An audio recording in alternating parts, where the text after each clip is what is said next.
जानते हैं ये यूपीए तय करेगा, पर मैं जरूर ममता जी को इंदौर भी आमंत्रित करूंगा। प्रदेश में इतनी मौतें हो रही है, इसका जिम्मेदार किसको मानते हैं? हाँ, प्रदेश में कोरोना से इतनी मौतें हो रही है, इसका जिम्मेदार आप किसको मानते हैं? राज्य सरकार में भाजपा की सरकार, केंद्र में भाजपा की सरकार, तो किसको दोषी मांगने? क्या पब्लिक को दोषी मांगने? ये क्या पूछने का प्रश्न है? आज दोषी केवल राज्य सरकार और केंद्र सरकार है। इन्होंने लाशों पर राजनीति करी है, इनको जनता की चिंता नहीं थी।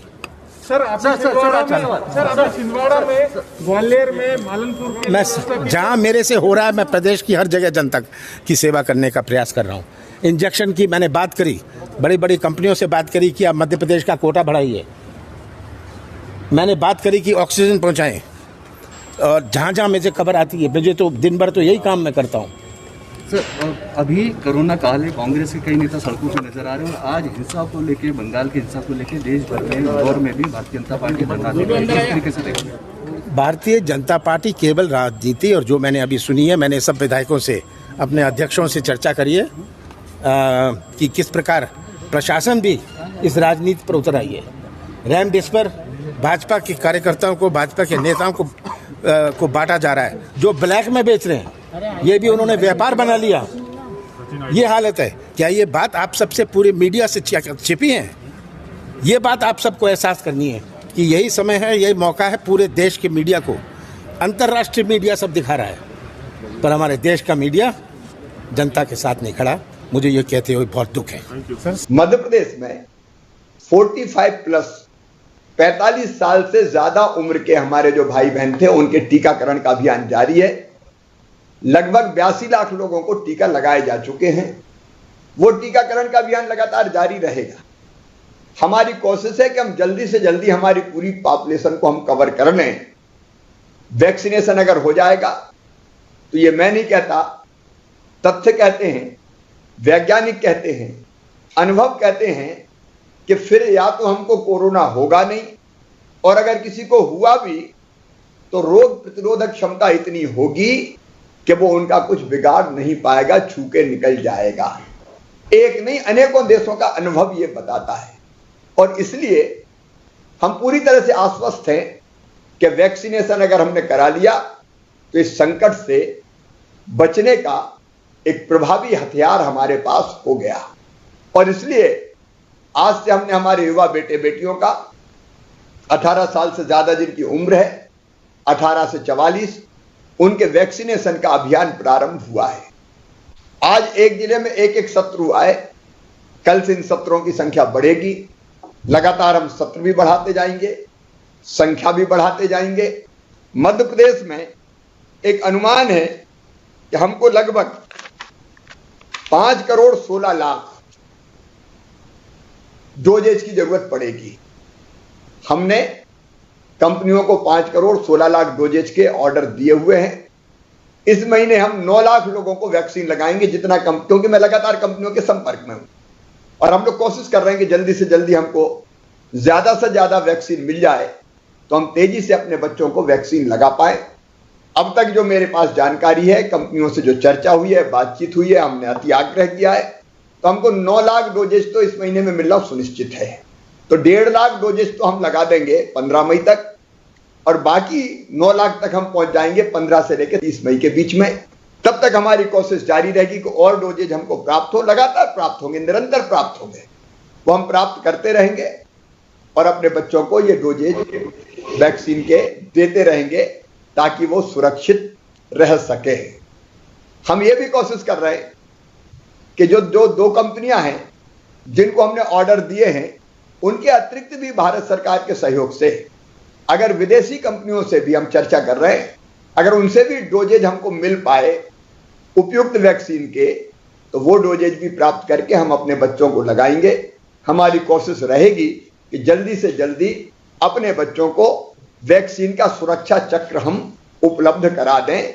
मैं भी दिन और रात उस प्रयास में लगा हूं, मेरी टीम भी दिन और रात उस प्रयास में लगी है। लेकिन 1-2 बातें मैं और कहना चाहता हूं।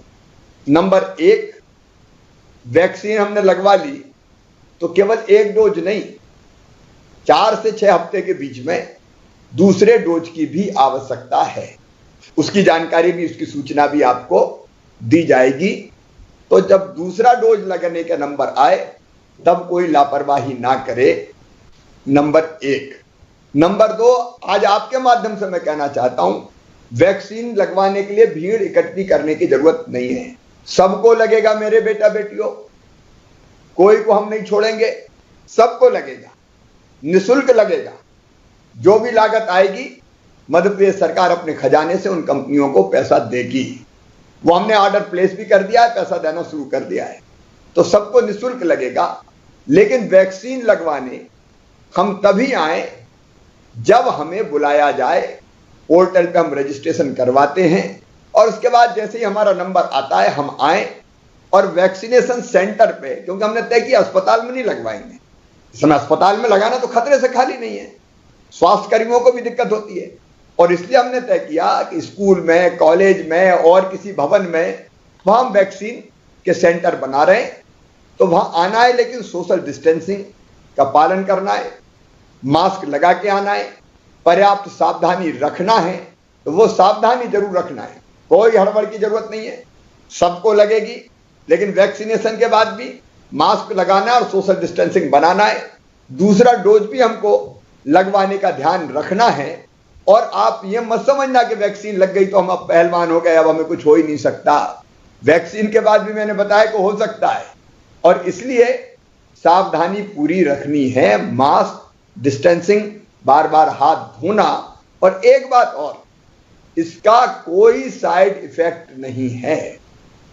वैक्सीन लगने के बाद कुछ लोगों को हल्का बुखार उखार आता है, वो भी जो मेरी जानकारी बहुत बड़ी संख्या में नहीं आता, किसी किसी को आता है। उसके लिए भी आपको जरूरत पड़ेगी तो पैरासिटामॉल जैसी दवाई दी जाएगी, दी गई होगी, जरूरत पड़ेगी तो दी जाएगी। लेकिन दुनिया भर यह कहती है कि वैक्सीन लगने के बाद हमारी रोग प्रतिरोधक क्षमता बढ़ती है और हम इसका मुकाबला करने में सक्षम हो जाते हैं, जैसा मैंने पहले कहा। इसलिए मेरे बेटा बेटियों, आपने वैक्सीन लगवाया है, आप बाकी को भी वैक्सीन लगाने के लिए प्रेरित करना। कुछ ऐसे लोग हैं जो वैक्सीन के बारे में भ्रम फैला रहे हैं, मैं जानता हूं कई जिलों में, वो ये कहने की कोशिश कर रहे हैं वैक्सीन लगेगी तो वैक्सीन लगने के बाद मर जाएंगे, फलाना होगा। ये लोग समाज के दुश्मन हैं जो इस तरह का कुप्रचार कर रहे हैं, अपप्रचार कर रहे हैं। मैं अपने बच्चों से यह भी कहना चाहता हूं कि आप निर्भय होकर बताइए, हमने वैक्सीन लगाई है, वैक्सीन का फायदा है, आप भी जब नंबर आए तो वैक्सीन जरूर लगाइए। क्योंकि वैक्सीन का सुरक्षा चक्र अगर हमने बच्चों को उपलब्ध करा दिया, अपने बहन और भाइयों को उपलब्ध करा दिया, तो बड़ी सुरक्षा कोरोना से बचने के लिए हमको मिल जाएगी। और इसलिए आज जिन बेटे बेटियों को प्रारंभिक तौर पर, क्योंकि आज पहला दिन था इसलिए एक जिले में एक ही सत्र रखा गया था, आज जिनको वैक्सीन लगी है उनको मैं बधाई देता हूं। मुझे पूरा विश्वास है कि वो आवश्यक सावधानी रखेंगे और समाज को भी प्रेरित करेंगे। आप कोरोना वॉरियर्स बन जाओ, आपने वैक्सीन लगाई, आप दूसरों को भी प्रेरित करो। और जब तक ये संक्रमण समाप्त ना हो जाए मेरे बच्चों, सबसे ये कहो कि हमको कोरोना कर्फ्यू का पालन करना है, घर से बाहर नहीं निकलना है, अपने आप को सुरक्षित रहना है।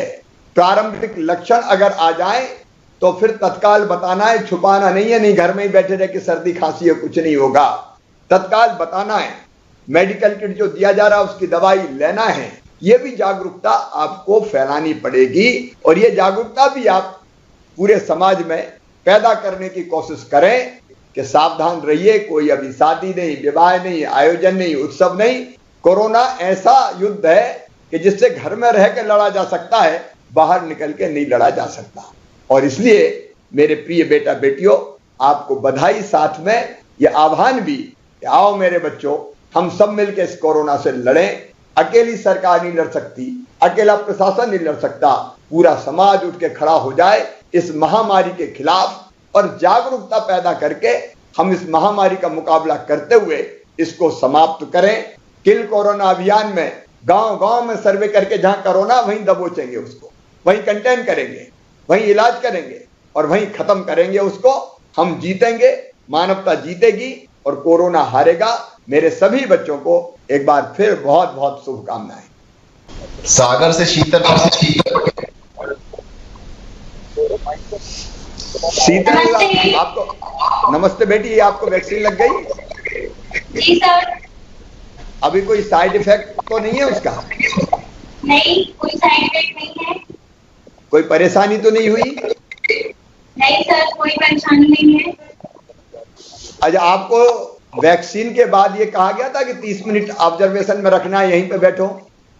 हाँ सर, और आपके होते कुछ नहीं हो सकता, और सबको हम ये कहेंगे कि वैक्सीन लगवाएं, क्योंकि वैक्सीन लगवाएंगे तो हमें इससे फायदा ही होगा। और इसके अलावा आप लोग सिर्फ कुछ नहीं कर सकते, हम सबको आगे आना होगा, हमारे पूरे समाज को। अच्छा, शीतल तो कोरोना वॉलंटियर बन गई, अब हमको हर एक को वॉलंटियर बनना पड़ेगा, तब इसका मुकाबला हो सकता है। अच्छा, कोविड के टीकाकरण के लिए रजिस्ट्रेशन में आपको कोई समस्या तो नहीं आई? नहीं सर, कोई समस्या नहीं है। पोर्टल पे जब रजिस्ट्रेशन हो गया तो उसके बाद भी कहीं कोई किसी ने कहा तो नहीं है कि टीका केंद्र पे कि अब इसके पैसे लगेंगे या कुछ दे दो, या कोई दिक्कत और परेशानी कुछ तो नहीं हुई? नहीं सर, कोई परेशानी नहीं हुई, किसी ने नहीं कहा। अभी कैसा महसूस हो रहा है आपको? बहुत अच्छा महसूस हो रहा है कि आज हमें ये मौका मिला कि हम यहाँ वैक्सीन लगवाने का मौका मिला, क्योंकि यदि अस्पतालों में और कहीं जाते तो वहाँ प्रॉब्लम हो सकती थी, क्योंकि वहाँ मरीज भी है और अदर मरीज है। ये नहीं कह रहे कोरोना, पता नहीं कौन कहता है, बट स्कूलों में या कॉलेज में जो लग रहे हैं वहाँ सिर्फ टीकाकरण वाले हैं, तो इस वजह से हम सबको ये बात की बहुत खुशी है। Thank you. आपको वैक्सीन कहाँ स्कूल में लगी है? जी सर। चलिए बेटी, आपको बहुत बहुत बधाई। आप स्वस्थ रहें, कोरोना वॉलंटियर बने और बाकी को भी प्रेरित करें संक्रमण से बचाने के लिए भी और वैक्सीन लगवाने के लिए भी। अपनी बेटी को और बाकी सब मित्रों को मैं बहुत शुभकामनाएं देता हूं।